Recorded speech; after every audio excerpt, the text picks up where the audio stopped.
So given that context, then why MESA? And the first point that I have there has been persistent through everything that we've done, even in the formation of the Conference of Mercy Higher Ed. We want to continue to sponsor ministries on behalf of the church. That for us, as Sisters of Mercy, that's very important. And there are some ministries that have closed, but we wanted to find a way to be sure to sponsor our high schools and elementary schools. And part of my consulting practice over these past few years has been working with some religious communities who really can't. And there are many who just cannot continue to sponsor.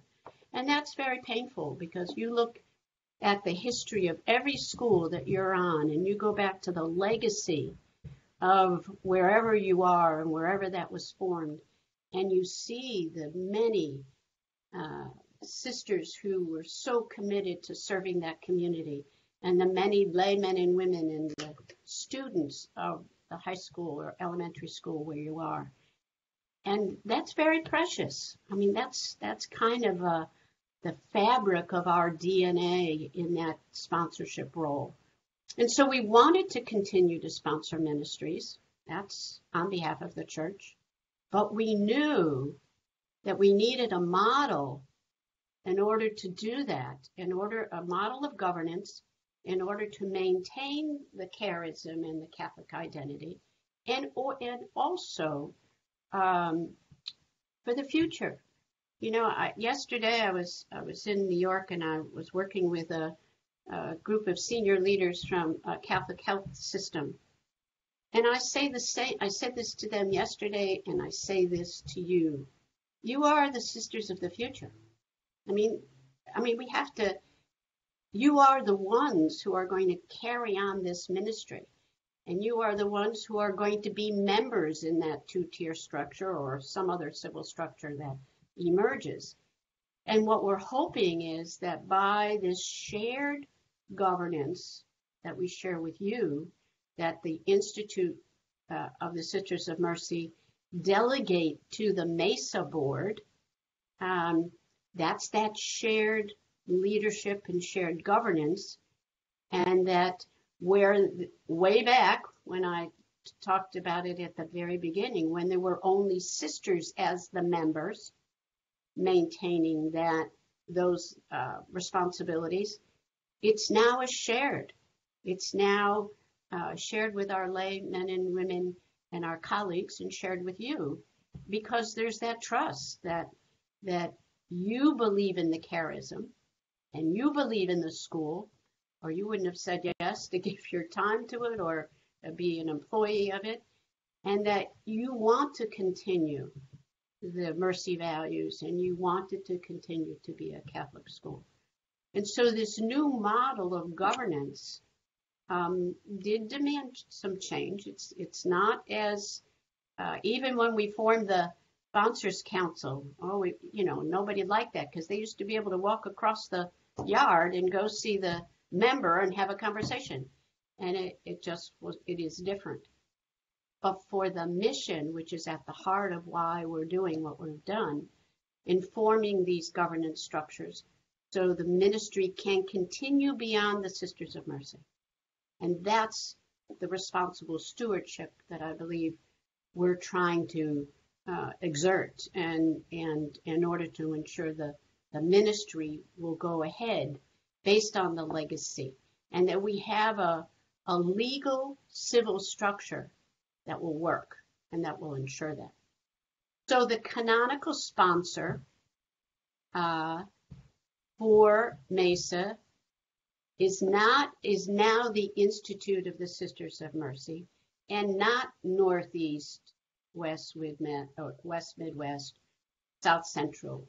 It's not the community, that geographic community. Now that has been transferred to MESA. And so this new model of our laymen and women and religious serving in the member role. So they're now that's shared. The Institute leadership team have a few things that they must are required with canon law to be responsible as the sponsor. But a majority of those other traditionally member reserved authorities are now handed to the MESA board, and that this is this new model so that you can carry on and working together. I do think that the window of opportunity is still there for a bit, where we have religious women who have served in our ministries, who have a love for education, who are able to serve on the boards with you. And I think Pat Prinzing's on this call, and Pat's a perfect example, who has just been so committed to education. And together, it's kind of that sharing together to move forward. But there will be a day that there maybe some of our associates, but there will be a day when Sisters of Mercy, hopefully not for a long time, but will not be able to serve. But this model does also facilitate wonderful opportunities for collaboration. You're still very young, it's new. I don't know how long we stay new, but and it takes quite a few years to begin to see opportunities for collaboration that you don't even see now and never thought could happen, but it can be facilitated. And that's why MESA now, all our education, I mean, if you just stop for a minute, our Conference of Mercy Higher Ed, all of our healthcare that we have originally just sponsored are in systems now. And now our high schools and elementary schools are in a system that can go forward into the future. And I will say with a little bit of pride, probably a lot of pride, but that we've been responsible stewards of our ministries. We still have some retreat ministries and social service ministries that that we continue to sponsor, and that we are we'll be moving with over time as we go through the journey of oneness.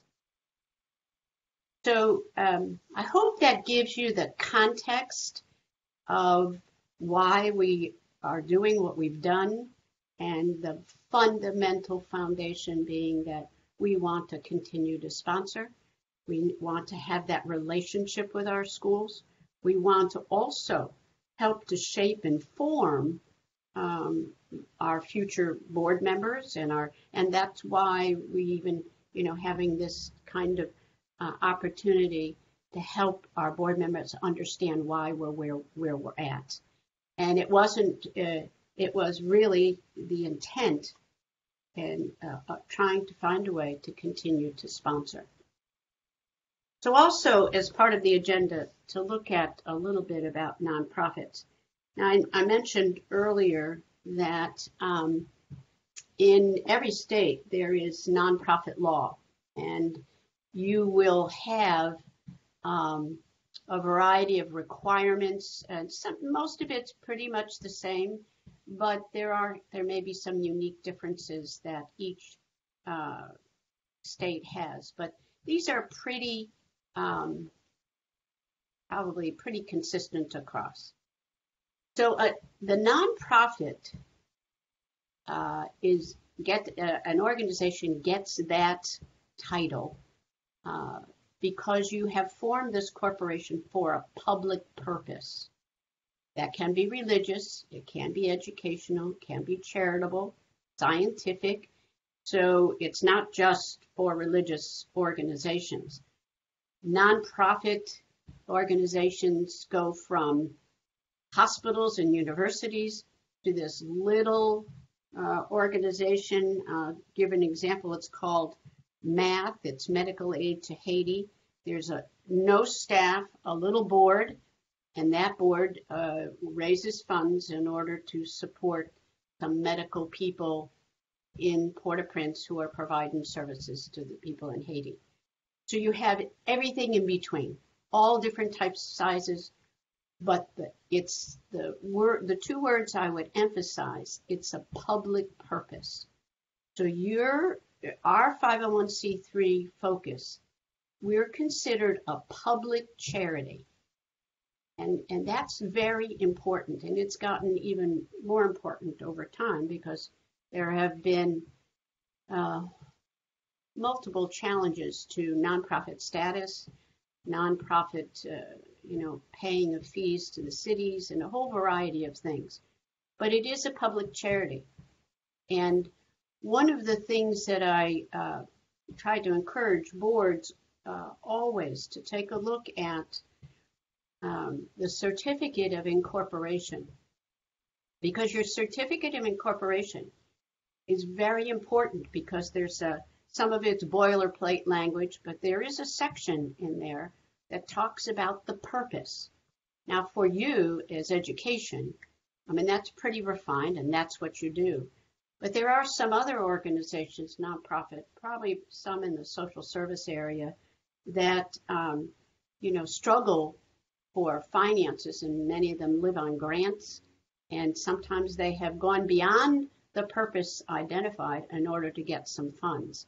And so that's being challenged. So we have to be very clear that we act as a public charity. The other piece is also that it's mission driven. And, the mission of MESA, the mission statement that you have, it's being faithful to that.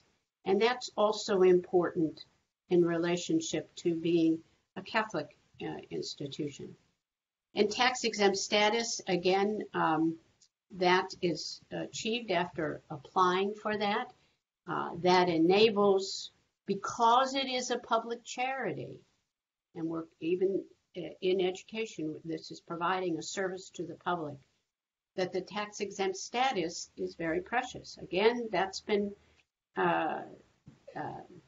challenged in many, many ways, probably more for larger hospital systems and things like that. But it's very important that we may maintain the faithfulness to the public charity, maintain the faithfulness to the purpose as outlined in the certificate of incorporation, and so that we don't do anything to violate tax exempt status, and that we follow those rules. Some organizations also get caught a bit in, they've got bookstores or they've got they're renting space, and there are some clear IRS guidelines around how much non-related income you can achieve. So, but it's very important that every nonprofit is very clear about what its purpose is, that it is a public charity, and that's how it's viewed, and that we follow the guidelines for tax exempt status. It's also required, and now in all corporations, civil corporations, that you must have a board of directors. For many nonprofits, the board of directors has the ultimate authority for that corporation. MESA shares that with the MESA board. You share that with the local board. So in your certificate, in your bylaws, it's very clear what responsibilities the MESA board has and what responsibility the local board has. And that's very important. Now, some of you, I'm not sure, I should have checked this out, but some of you may be boards of directors or boards of trustees, but that isn't, some, as I say, some places use directors, some use trustees, and it's probably out of a culture that they were used to. But together, the MESA board and the local board, you are sharing those legal responsibilities as a board of directors, and I'll try to highlight that as we go. So the board of directors has the authority over the affairs of the corporation. subject to what's set out in the certificate. So the members have, and that's the MESA board, they're the members, and you are the local board, and you share some of those authorities as outlined in the certificate. The certificate, I just would make this comment here, the certificate is very important, and many have, some organizations, they forget to go back and look at it, or they don't even pay any attention to it, and that's very important. Your bylaws are operational for your board. The certificate is filed with the Secretary of the State, and so that's a very important document. And fortunately, in the formation of MESA, all of that was looked at. So the general administration, policies, meetings, legal compliance, that is the responsibility, the up-to-date bylaws, all of that. I mean, you're in good stead. It's also responsible because you've done that, and in the formation, you've got some up-to-date bylaws as well. Now, the bylaws, you know, that's something that you can change, and you can change. You don't have to file that with the Secretary of the State, or because those are your operating guidelines between what the MESA board, what their bylaws say, as well as what your bylaws say. Another legal responsibility is both civilly as well as by canon law. You're kind of filling both, that you provide fiscal oversight, that fiduciary responsibility, that you ensure that there's adequate fiscal resources, good fiscal management, and operating with finance committees of the board, monitoring, auditing, and reporting, and doing the things that need to be done. And you know, the word fiduciary responsibility is used a lot, and in some people's minds, it's just basically financial oversight. But I would say for us as a religious organization, I mean, I would invite us to think of it as a bit broader, in the sense of it's oversight of the mission, oversight of the operation. It's all of that. And the boards are held responsible for that as well. So the personnel matters. So these are key areas that boards are responsible for. Ensure that it's happened. Now, the board doesn't do hiring of all the personnel, but they are responsible for hiring a qualified leader of the school, and to ensure personnel policies are in place. And I would just highlight that a little bit. I have found in working with several boards that there are policies in the organization that the board doesn't know exist. And that is problematic. Doesn't mean that they have to develop them, but they should know them, and that they ensure that they are aware of policies that are in operation, and ensure that they are in compliance with law and a just kind of thing. And so I worked with a group just not that long ago who didn't have any personnel policies, and they were in big trouble because of that. So it doesn't mean that you have to review all the policies all the time, but that you are aware as a board member what the policies are within your school. And MESA, you know, as it goes along now, is beginning to set some policies as well. And you will be doing that. But, you know, over the next couple of years, every board member should know what the policies are and what's in place. And then the responsibility of oversight of the program, the mission, the strategic planning, ensuring that there's program evaluation. And the word ensure is really important. Doesn't mean that you have to do a program evaluation, that you hire the qualified leader of the school to do, but you make sure that it happens, that there is a reporting back on it, and that you're doing planning, and all the things that, I mean, those are just three pieces that fall within the legal responsibility of a board of directors. The other area is fundraising, and fundraising plan, donor policy, privacy issues, how you use the funds consistent with the intent of the donor. And that is very, very important. And those of you that are in finance, you know that there's if someone designates funds for a certain, if they make a contribution or donate to your school and they want this money used, it goes in a designated column, and we must use it for the purpose that the donor has intended. And there have been a few lawsuits around the fact that organizations didn't tend to that. Now, it's always helpful to get donors to contribute without a designation, because that gives you then the freedom, to use those funds in a way that will help support the whole aspect of the school. And so if there is fundraising going on, it doesn't mean you have to run them or anything like that, but to ensure that you're following any raffle fundraising laws of your state also, and to ensure that you're in compliance with that. Then the public relations and the community relations. This area is really very important. I'm not sure in the times that I've been on boards that I've really paid attention to this in the same way.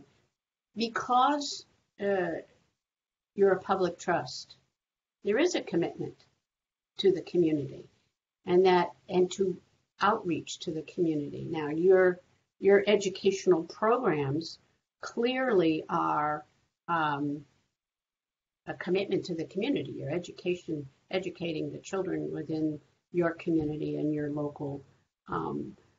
But it's real important that our public relations reflect that commitment to the community, and that we ensure the community that we are maintaining that public trust. And I know some of the places that I have been in where, our sisters where we sponsor schools and, other types of ministries.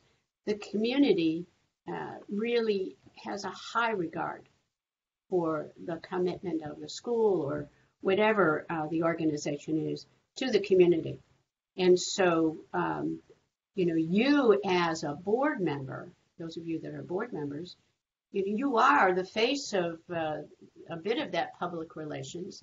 You're an ambassador. You have legal responsibilities, but you're also an ambassador to help the community see that you're maintaining that public trust and that you're ensuring that this organization and this school is faithful to the, I've lost my mouse here.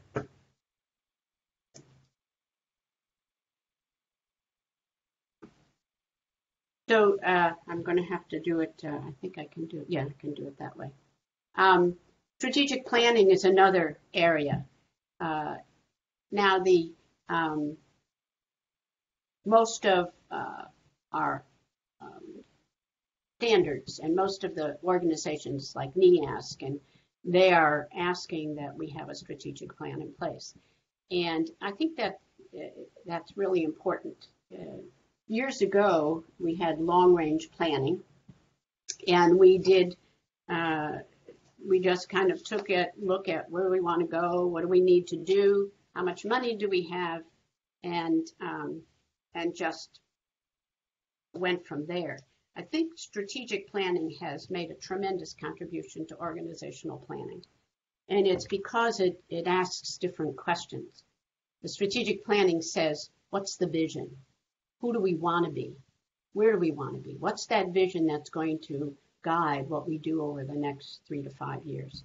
And so that is a responsibility of the board to ensure that strategic planning takes place. And it's not the CEO's responsibility. It is a board responsibility to ensure that that's part of your fiduciary responsibility, that you're ensuring that this organization is planning for the future. And so that's another one. Self-assessment is another critical piece.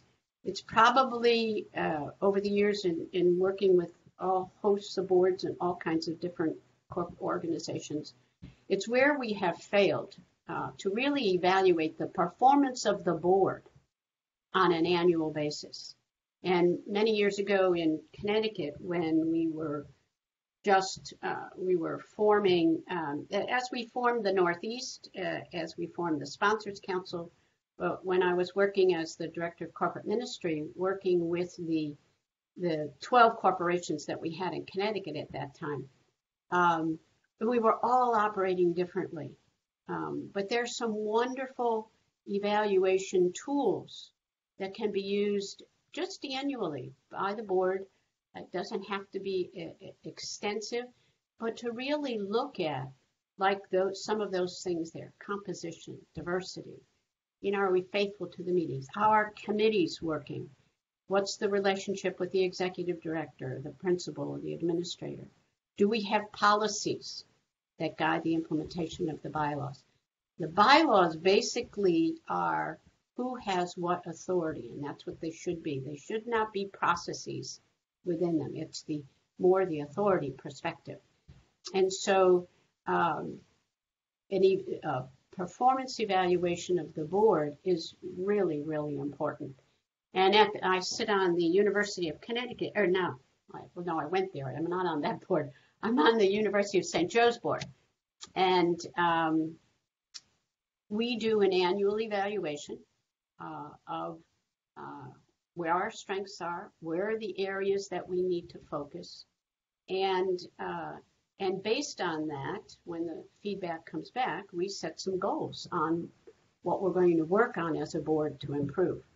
And it's really critical also because you have so much turnover. Even though you may have 2 3-year terms or 3 3-year terms, whatever your organization has, there's always movement. And it's always important to keep the board operating effectively. And I would say that the responsibility to ensure that you are doing the best that you can do as a board and with effective board functioning is very critical to meet that legal responsibility that you have.